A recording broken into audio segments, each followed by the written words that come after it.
Good morning, Connection Point Church. How are you doing? Good. All right. Well, I'm glad that you are here. My name is Joel Halpin. I'm the pastor of this church. If you are new here or if you've been here every single week since we began, I am excited for this message in particular, and I'm glad that you're here. It's going to be a great message, and I want to start off by telling you how to ruin Christmas, okay? And some of you might need some help with this. Some of you might not need some help with this. But when I was in high school, I figured out the best way to ruin Christmas. You see, for weeks and months leading up to Christmas in high school, I only wanted one thing for Christmas, and I was very clear. Every single Christmas list that I made had one item on it, and I would always have people come and say, "Are you sure you want this one item?" Because, there are a lot of people that want to give you gifts. And my parents said, "What about something else?" And the one item was a computer. I wanted a nice computer. I had picked it out, and at the time, the fastest processor was a 486DX processor, and this was actually a little faster than the one I wanted. It was a 586. It was made by a different company. I had done so much research to figure out what I wanted, and my parents would say, "You sure you want a computer?" And I was like, "I'm going off to college. I want this computer. I would just love a computer." And every single day coming up to Christmas, I was so excited. That's all I was thinking about. I was just so excited. I was envisioning the moment I would open up this gift on Christmas. Would it be one of those that's already under the tree and I just didn't know it? Would it be something that Santa left just out unwrapped, which he did at my house? He doesn't always do that for some people, but at my house he would do that. And would it be from maybe my grandparents or somebody else? I don't know. And so Christmas morning comes, and I'm so excited. I'm so excited that I'm finally going to get this computer that I've been wanting for all of 3 or 4 months, and that's all I've been wanting. The first few gifts I'm able to tolerate, right? I'm able to say, "Okay, thank you," and put on the smile because I know it's coming, but as it becomes more and more clear that this gift is not coming, I know it's wrong, and I know that I'm supposed to be excited and thankful for every gift that I get, but it becomes more and more difficult for high school Joel to put on a face of "this is okay." And I remember going over to my parents' house, which this is the last place that I'm going to receive gifts. Not going over to being at my parents', and all the family had come over to their house, and so all of the big gifts are usually gone by the time all the family gets over there. And so I knew it's a long shot. And I remember the last gift comes out, and it's a box that's, this big. And I just think to myself, that is clearly not a computer. And I remember just having this feeling of, "Okay, Joel, you can do this. Put your smile on." And I put this fake smile on. And my parents, I could just feel the disappointment as they saw, man, he is not happy. And I tried to be grateful, and I tried to say the things, but I could not hide the fact that, man, this was the Christmas I did not get a computer. And it was just a Christmas that, even to this day, I feel guilt over the fact that, man, it was an awful Christmas. I made it awful. I didn't want to make it awful. My heart was not to ruin it. But because I had so much anticipation, and it was all for naught. I just ruined, and we would go and have great meals. We had great foods. I'm sure I got other great presents. I don't remember anything on that Christmas other than this moment where I'm sitting at the table and I see my mom just say, "I'm sorry you had a bad Christmas." And at that moment, I just realized I ruined Christmas.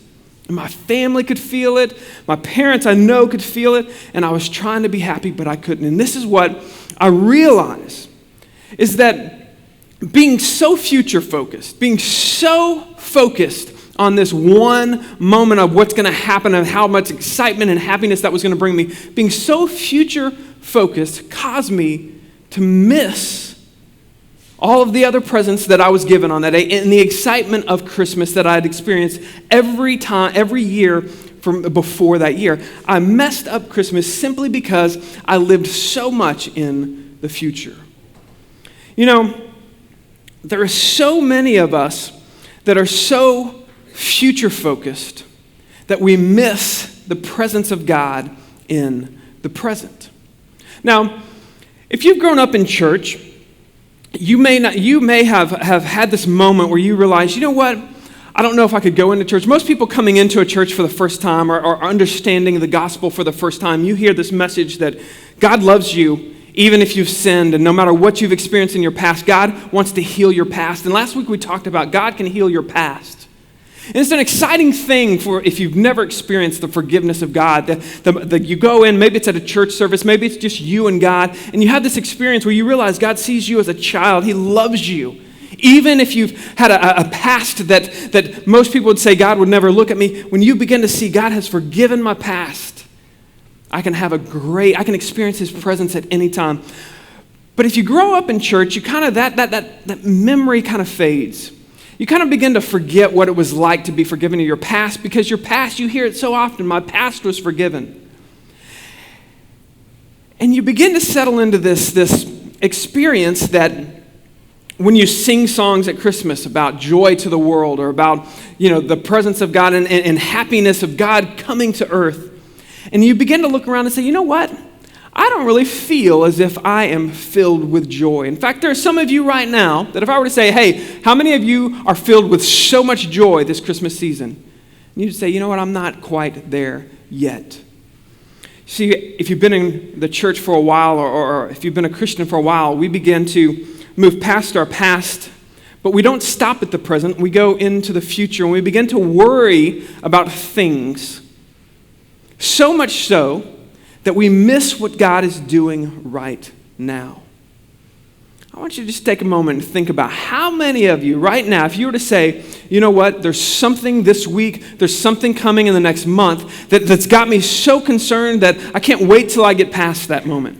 Or maybe you're like me, and I don't live with a negative view of the future. I'm a positive guy, but I get so future focused, I can't wait till tomorrow, I can't wait till the next day, I can't wait till the next day, that I'll begin to live in the future, and I'll miss what God is doing in the now, in the present. So today, that's what we're going to talk about. We're going to talk about God not making us have a better future and this hope of a better future. I want to talk about how God can save you from your future. Because we've heard the church message of God saving us from the past, but some of us are stuck in the future. You're living with fear or anxiety of what's to come, or maybe you just got so much anticipation of this thing that's going to happen, like a Christmas gift that may or may not happen, that you're living and you risk living a life without joy today. Maybe you have a family member, a spouse, or a child, and you can see they're not living every day in joy, despite the fact that they come to church, that you know they have a relationship with God, but for something seems to be missing. There's not this joy that comes with knowing that the Creator of the world has come to meet you. So today I want to look at the Christmas story, and I want us to look at this perspective of what happens when we get stuck in the future. We're going to be in Matthew chapter 2. And as I do every Christmas, one of my favorite things to do in Christmas is to ruin your manger scene, okay? So as we go through the Christmas story, I always like to point out the fact that historically a lot of us are, if you actually read the Bible, our manger scenes are way off, okay? Now,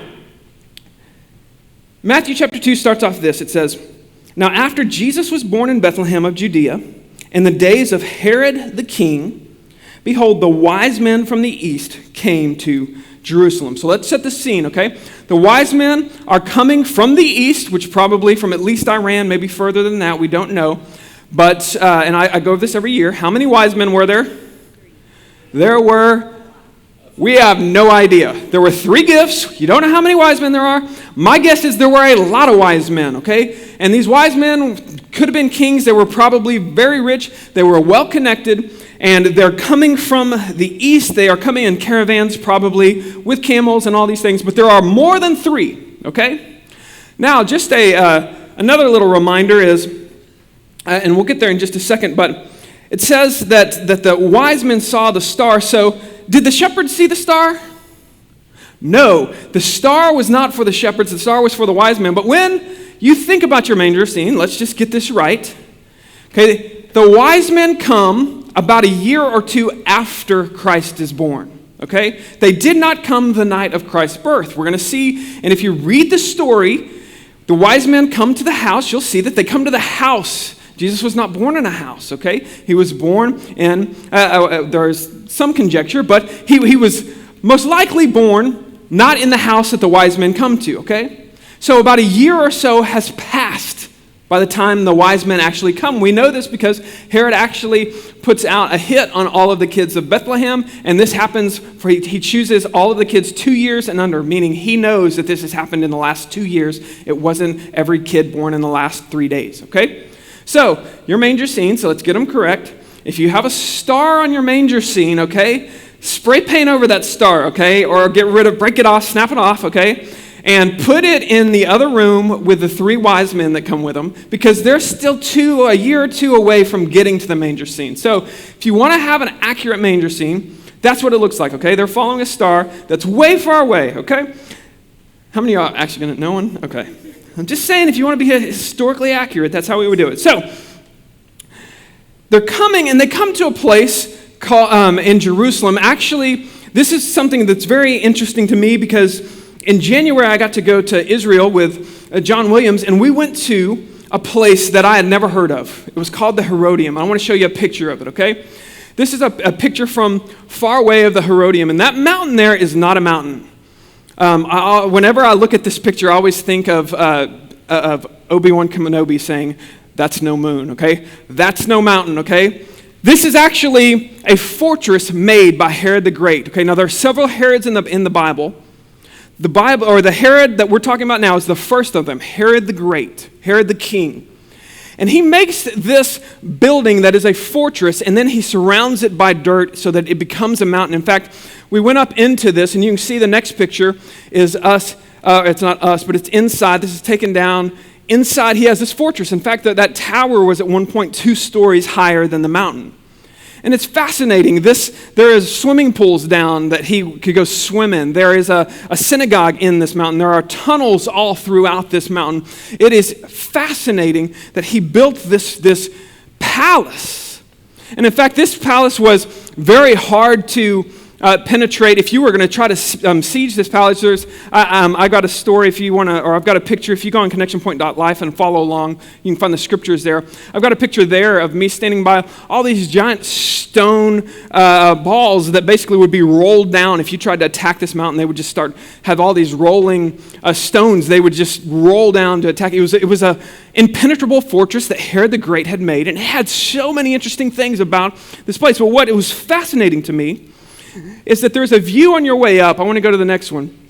There's a view on your way up when you stop, and in the distance is Bethlehem. And it's very fascinating that from the top of Herod's palace, where the wise man would have been going, this is where they would have met him, was in this palace, that you could look and see Bethlehem.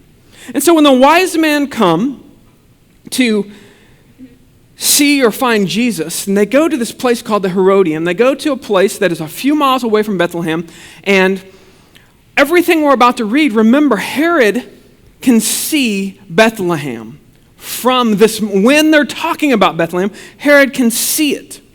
So let's continue in the story. It says, the wise men come, and this is what they say: "Where is he who has been born King of the Jews?" Now, that seems like an innocuous thing to say, but understand, if you ask Herod the Great, who is king of the Jews, Herod the Great would answer, "That would be me. I'm king of the Jews." In fact, his entire territory of Jerusalem was filled with Jews.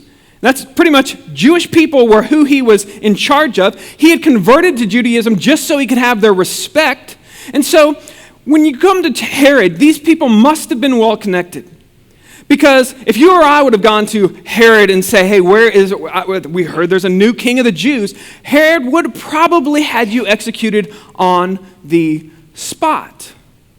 And so, these guys, there probably were a lot of them. They probably came with some soldiers as well. They probably came in good faith, but understand, we're talking, I think, at least dozens and dozens of people coming in this caravan, not just 3 guys coming with a backpack of, some presents. Now, when they come to him and say this would immediately, if you were king trying to control your territory, this question would have put you on edge. What do you mean, king of the Jews? I'm the king of the Jews. How could this, what are you talking about? And so Herod plays along, and he doesn't have them executed. But just know, historically, Herod must have been on edge from this, and these guys must have been more than three, because three guys would have been killed by Herod on the spot.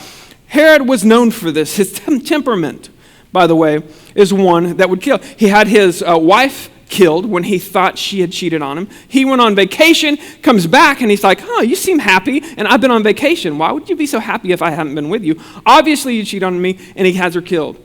And then he goes to his mother-in-law, because now that he doesn't have that wife anymore, what do you need a mother-in-law for, right? He gets rid of his mother-in-law. He executes his mother-in-law. Don't say amen to that. Now, as you go through this story, so then Jesus and all this happens, but later on what's going to happen with Herod is he's actually going to execute three of his very own sons, because he thinks they're going to try to take over his throne, that they're going to try to take over, take him from power.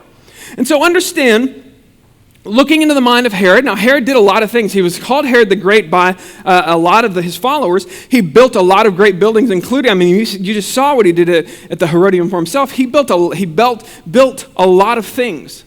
A lot of people liked him, but his temperament was one that if you crossed him, you would be in trouble. So there must have been a lot of wise men, and they came knowing that this is a dangerous thing. This is a dangerous situation to go to Herod and ask for the king of the Jews.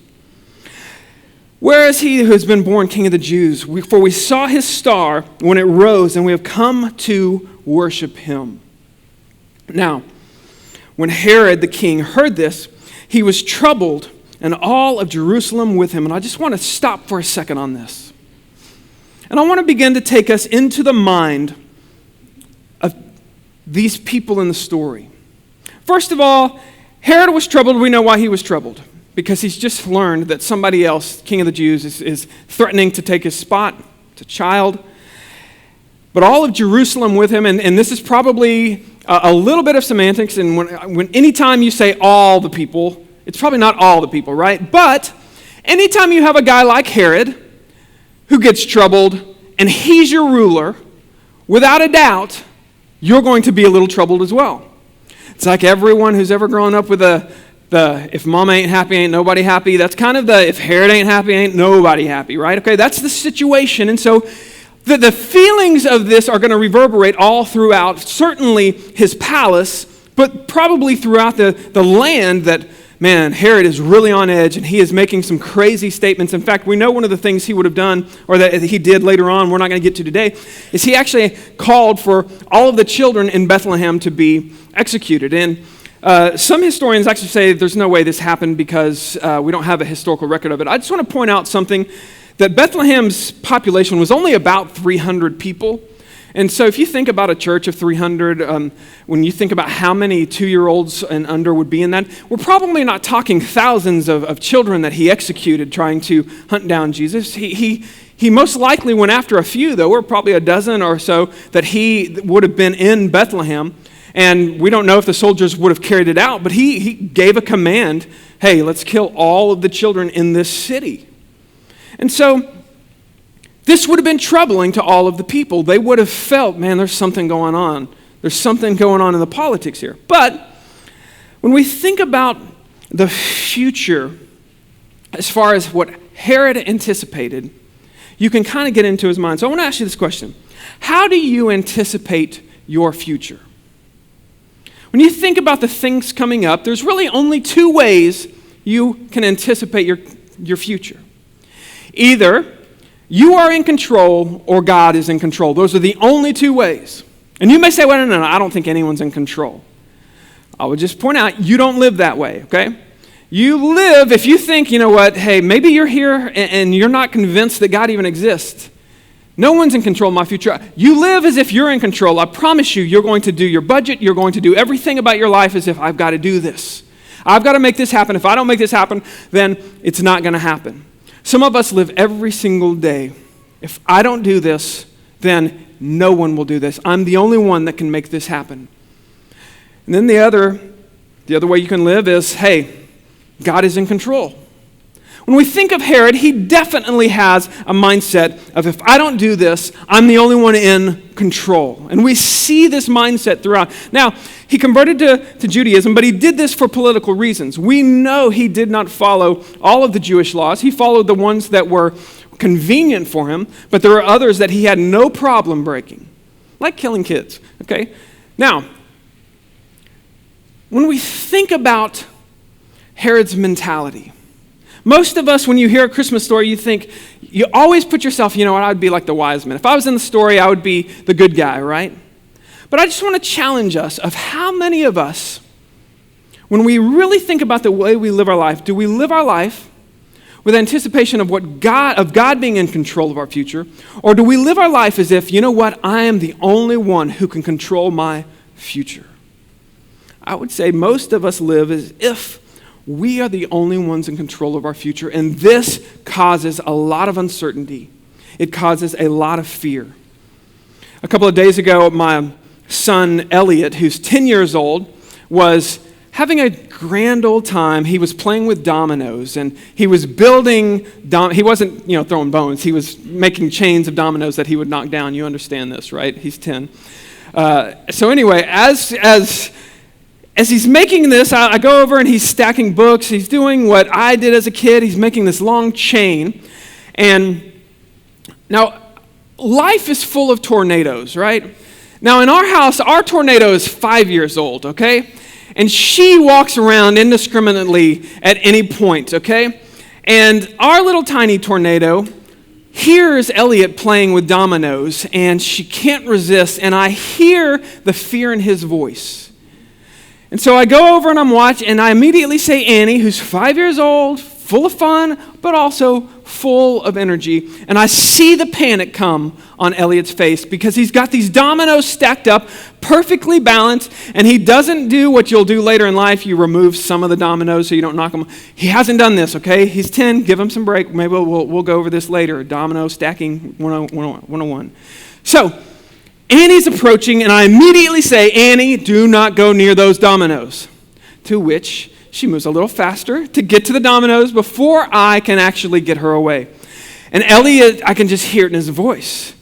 Dad, she's going to mess up my dominoes. And she gets closer, and she slows down, and she's getting closer, and I'm still watching. I can see it. I can see Elliot now begin to put himself in between her and his dominoes. And he's doing everything he can because he knows, hey, I can't trust Dad to stop her. I've got to do this myself. And so I walk closer. Annie, don't you get near those dominoes. I start taking some steps, to which Annie notices. So she takes a step back, but she moves so that she can get a clear view of what he's doing. And Elliot begins to cover his dominoes, doing everything he can so that she can't. Not only does he not want her to knock him over, now he doesn't even want her to see the dominoes, okay? And so because of this, the inevitable happens. Elliot knocks his own dominoes over. Now, this starts, we won't call it a fight because I'm a pastor, our kids don't fight, right? We have a very focused debate over whose fault this is, okay? Now, Annie's case is, I didn't touch anything. And Elliot's case is, you made me do this, okay?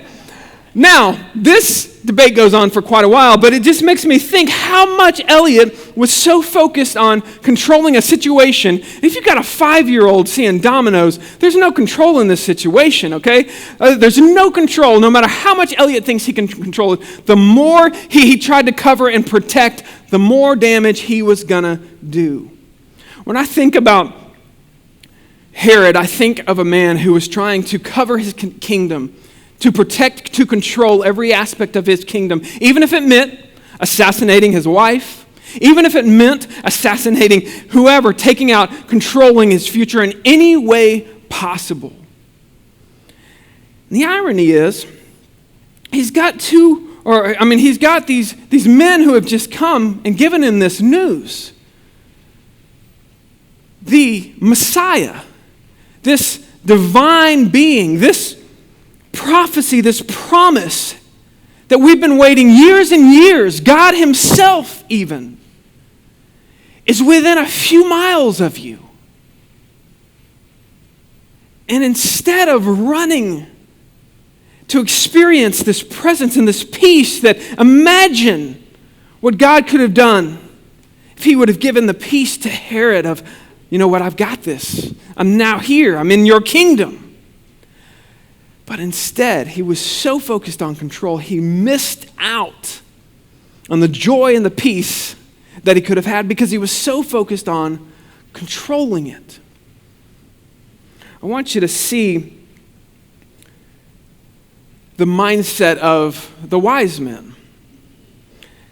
It says, when Herod was troubled with all Jerusalem, he assembled the chief priests and the scribes and all the people. He inquired of them, where is the Christ to be born? And they said, in Bethlehem of Judea, so it is written of the prophet, and you, O Bethlehem, in the land of Judah, are by no means least among the rulers of Judah. From you shall come a ruler who will shepherd my people. Then Herod summoned the wise men secretly, and he ascertained what time the star had appeared to them.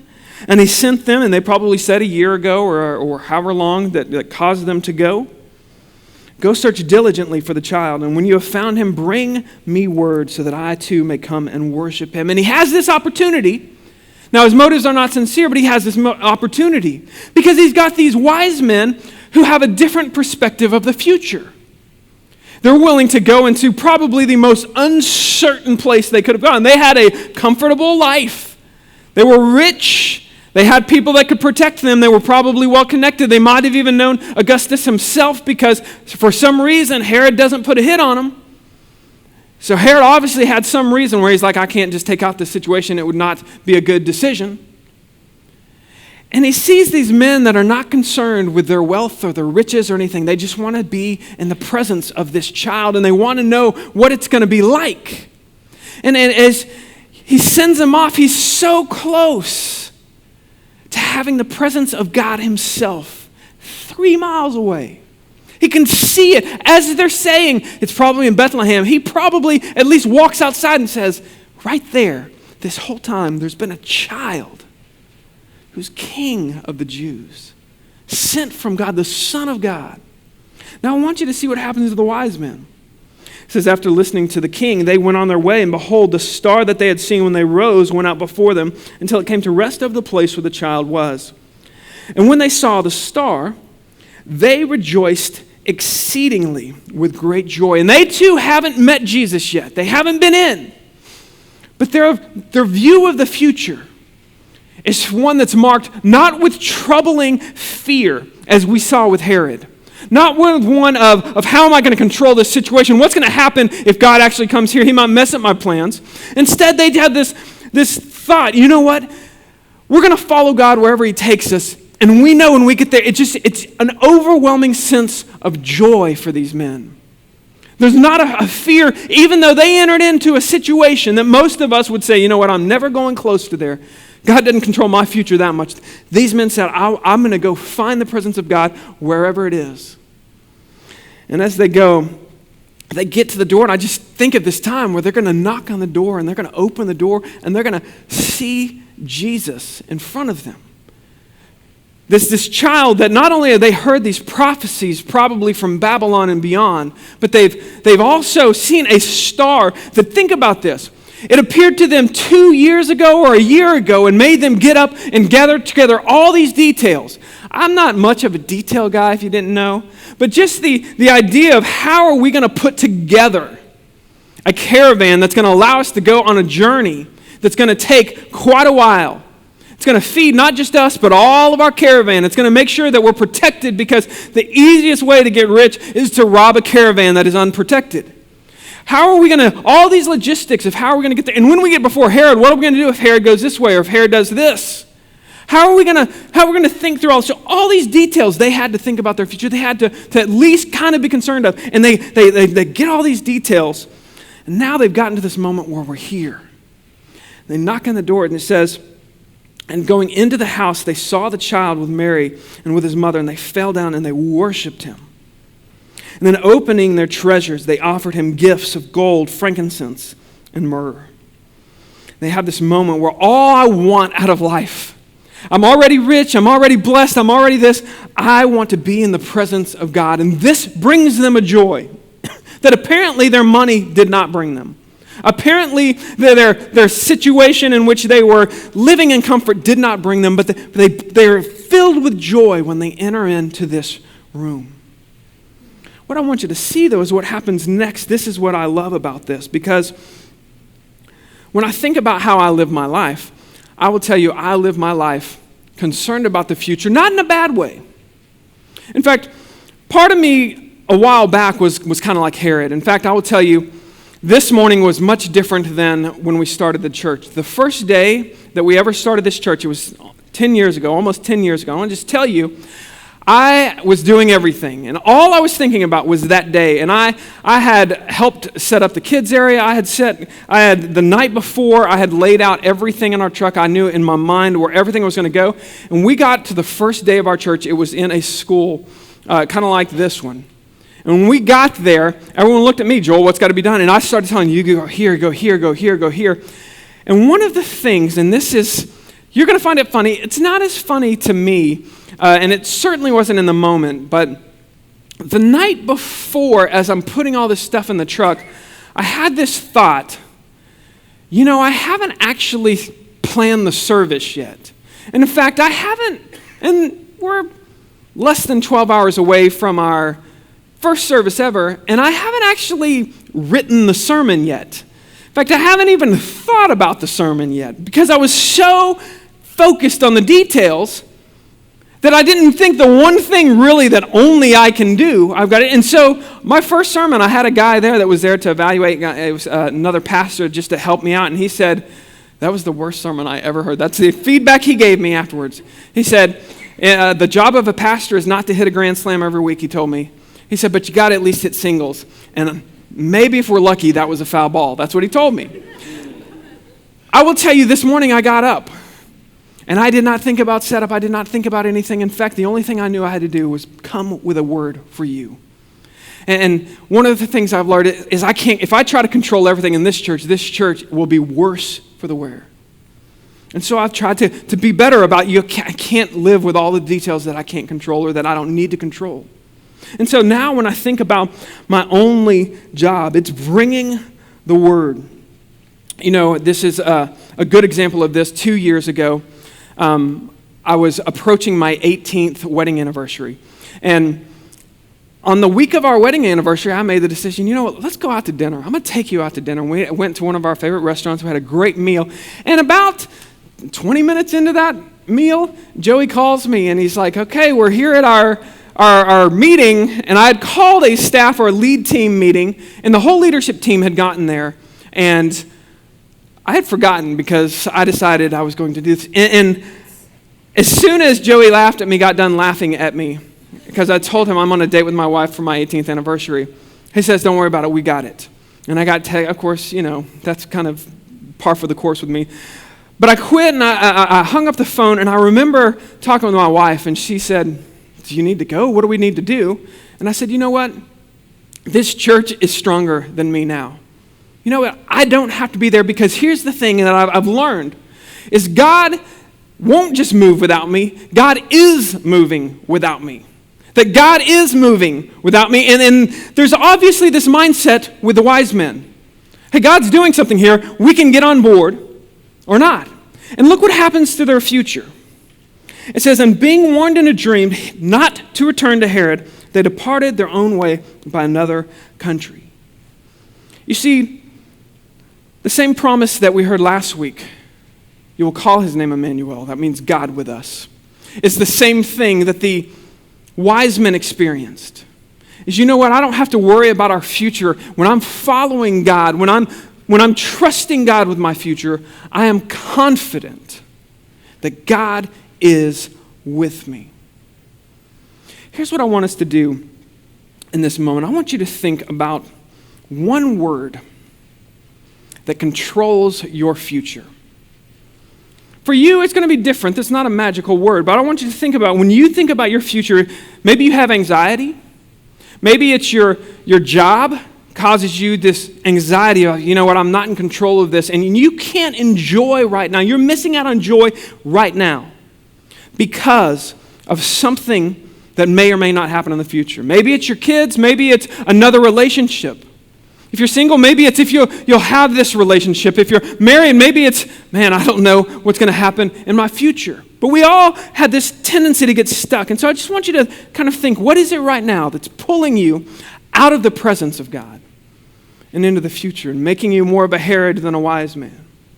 I'll tell you, for me, it's my to-do list. I feel so comfortable making to-do list. Doing the to-do list, that's okay. Making the to-do list for me makes me so comfortable. Thinking about what I'm going to do, what's going to happen. Everything's in control. I've got this. Man, it's going to be an awesome day. My to-do list looks like it's going to make for a great day. And so often I'll find myself rating how my day was, if I was happy, if I had a good day, simply by how my to-do list went. So I want you to think for a moment. What is it that pulls you out of the present, steals your joy, steals your peace, and knocks you into the future? Just one word. In fact, I'm going to go ahead in this moment. I'm going to invite the band up because here's what I want to close. In just a moment, we're going to sing, and I hope that as we sing, we have a bit of peace that comes over us, of knowing we don't have to be in control of our future. Because you see, if you invite God into your present the way that the wise man did, then all of a sudden you can have peace with the future, knowing it's going to be okay. God is going to protect me. God is going to be with me wherever we go. You know, a few years ago, it's been more than a few years now, my son Clayton was diagnosed with diabetes. And if you don't know anything about type 1 diabetes, it's, especially for a child, it's very scary disease. In fact, even even last night, my son's blood sugar ranged from about 350 down to about 100 last night. And some days in the last few weeks, it's gone down to 35, which is borderline. I mean, that's a scary situation. And there's a chance you don't wake up when you go that low. And when he was diagnosed with this, they'd take you to a class and they'd basically give you all these formulas. Hey, if this happens, you do this. If this happens, you do this. And you're still trying to process the fact that your son almost died. You're still trying to process the fact that life has just become a math equation. And it's a math equation with about 100 variables, and you know 3 of them. And so you're always trying to figure out, is it this? Is it this? Maybe he's this or this. And in the back of my mind, I started thinking as we got through this, you know what? Clayton and I have raised $6,000 to go to Peru. And I started thinking to myself, how am I going to take a child to a foreign country who's not known, especially up on the top of Machu Picchu or some of the places we go, not known for their health care. And I have no idea what I'm doing in the first place. How am I going to take him out of the, a 20-minute window to get him to an emergency room? And as I think back on it, what's incredible about this is my brother, who at one point swore to me he would never go out of the country. In fact, he had this statement. He would say, why would I leave the country? Everything I need is in this country. But God had done something interesting many months before this. He had said, hey, I'm going to go on this mission trip. He said, I don't want to go on this mission trip. I don't want to leave the country. I'm going on this mission trip. The fascinating thing, though, is my brother also has a son who had diabetes for 8 years. And to him, these calculations were not overwhelming. It was just what happened. It's just every day for him. He could make these calculations. He could look at something and tell you this is how many carbs are in that. And so I went on this trip knowing I have no idea if my son's blood sugar is going to go high or low. The only thing I know is that my brother's going to be next door. And when I can't figure it out, he is going to be there, and I will wake him up. I will make sure that he is there. And so I scheduled him to be with me at every point. And you know what? A couple of times, in fact, on Machu Picchu, I got this picture of us having to give Clayton insulin, actually sugar, because his blood sugar had gone low, and he's sitting up in this beautiful setting. And my brother is right there with us, telling us exactly what we need to do. I just want to remind us, when we really think about your future, and maybe it seems overwhelming, if you only think about your future, you miss the present that God has given us at Christmas. He is with you. His presence is with you no matter what you go through. And he's better than just having your brother with you. It's the presence of God who created you. This is what Jesus said after he died on a cross for you, after he rose from the grave. He looked at his disciples, the risen Christ, and he made this promise. He said, "Behold, I am with you always, even to the end of the age." I'm with you right now, and no matter what happens to you tomorrow and the next day and the next day, I will be with you. My hope is whenever you think about that word this week, maybe it's your job, maybe it's your kids that causes you worry, or maybe it's just just the anticipation of Christmas, like I'll be happy then. When I get this, I'll be happy. I want you to think about that one statement. It's the first thing that the angel says over Jesus. He'll call him Emmanuel, God is with us. And the last thing Jesus says, "Behold, I am with you always." And when you get overwhelmed, when you think, you know what, I can't handle tomorrow, I want you to think about the present of God. When you invite Christ into your life in the present, you will have peace in your future. Let's pray. Lord, I thank you so much that not only do you save us from our past, you save us from our future.